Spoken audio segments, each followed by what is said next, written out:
que monter, hein?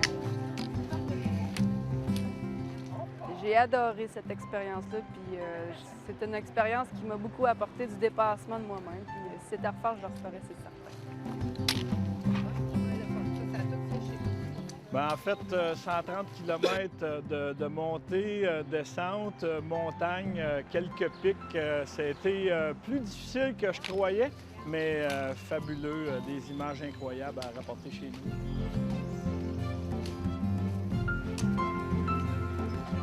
C'est quoi, en train, quelques heures? Je pars hier,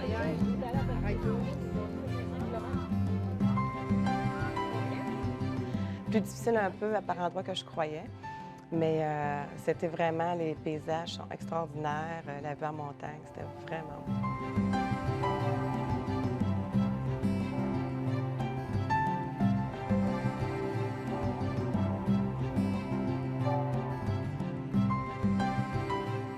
La mission de la Tablée populaire de la région de Drummondville est de briser l'isolement des personnes exclues et démunies et de leur fournir un support au plan social, psychologique, physique et affectif, et ce, afin de les aider à sortir du cercle vicieux de l'appauvrissement et de les amener vers une prise en charge autonome de leur vie.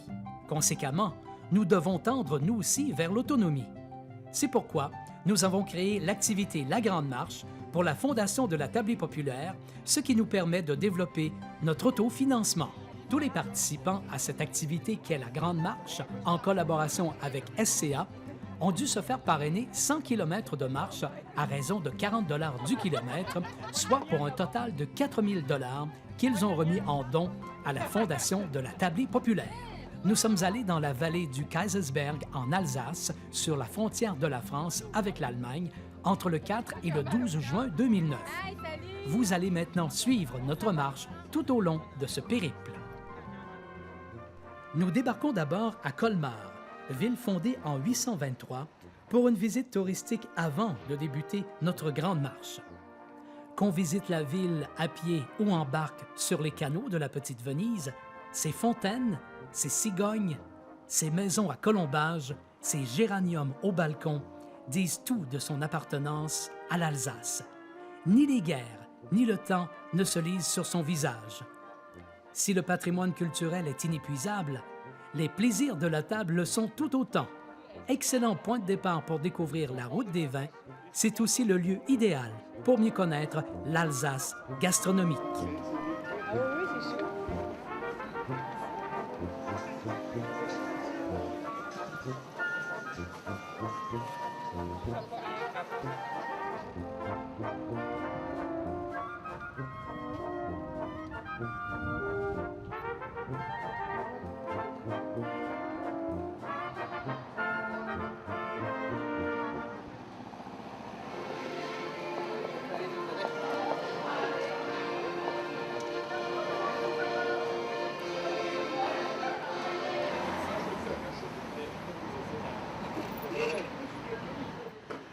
Nous dormirons notre première nuit à Kinsheim, dans l'abbaye d'Alspach. Elle remonte au 11e et 12e siècle.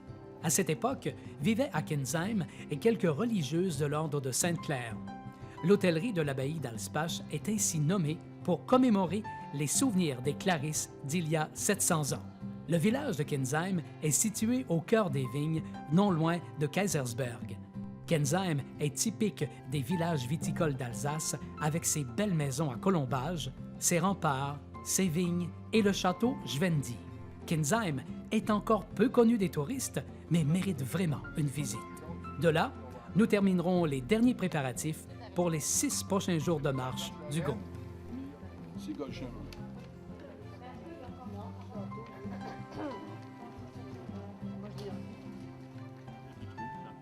une petite route jusque-là. C'est bon.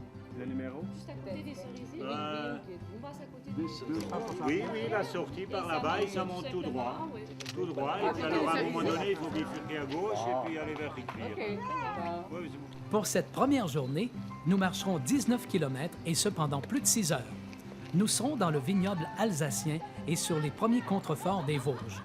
Nous traverserons l'histoire et le présent, les vignes, les jolis villages comme Rigvir, les vieux châteaux, les petites chapelles et les abbayes. Depuis que les Romains ont planté quelques ceps de vigne sur sa terre, on peut dire que l'Alsace a su les faire fructifier. Tous les terrains sont occupés, les plaines et les coteaux, même les plus escarpés. Notre destination de la journée sera Kaysersberg.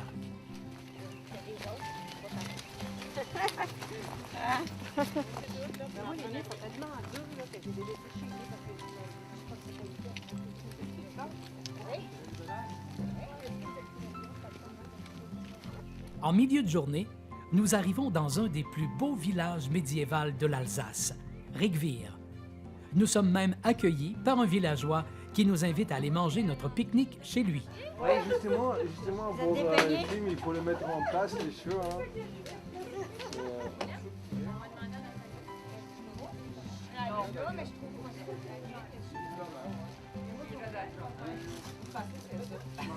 On essaie de...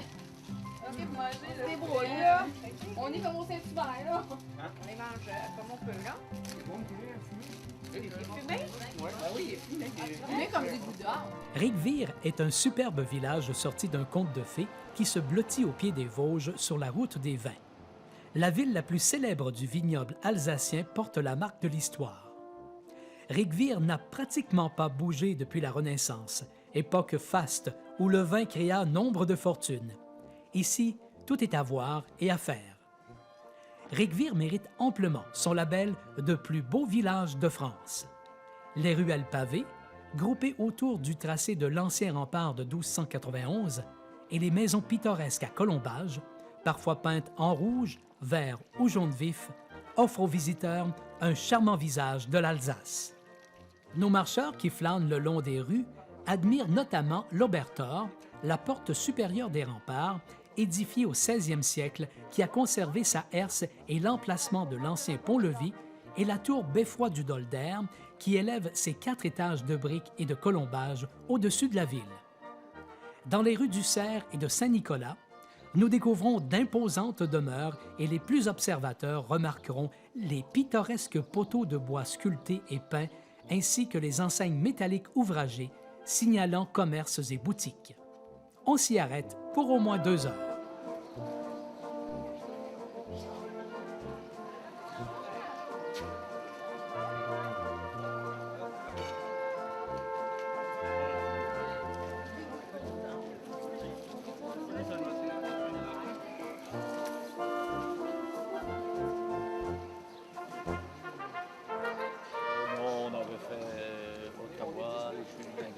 Ah, ben comme ouais, la tournée traditionnelle, là, mais... Mais vous n'êtes pas venu à Drummondville.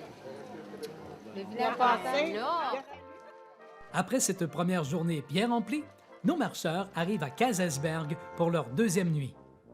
Au cœur du prestigieux vignoble alsacien, Kaysersberg est une coquette cité médiévale qui conjugue avec harmonie, tradition et vie moderne.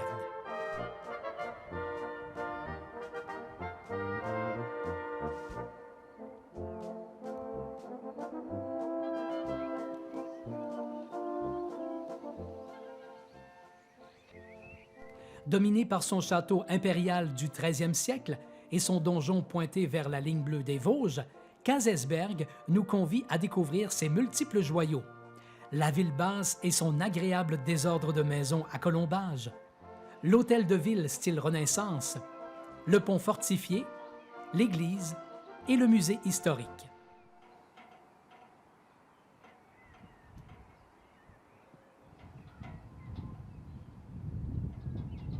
La vallée de Kaysersberg est un haut lieu gastronomique et vinique et un point d'arrêt idéal pour notre excursion. Malgré leurs muscles un peu fatigués, nos marcheurs en profitent pour visiter les principaux sites historiques. Pour notre 2e journée de marche, nous quittons le vignoble pour entrer de plein fouet dans la partie montagneuse de notre excursion. Nous entrons dans les Vosges. Au cours de cette journée, nous marcherons environ 6h30 pour une distance de 20 km dans un dénivelé de 650 mètres. C'est aujourd'hui que le vrai travail musculaire commence. Mais nous aurons aussi des vues panoramiques incroyables. Nous passerons à travers Friesland, dans le pays Welsh, pour terminer cette journée à La Poutroie.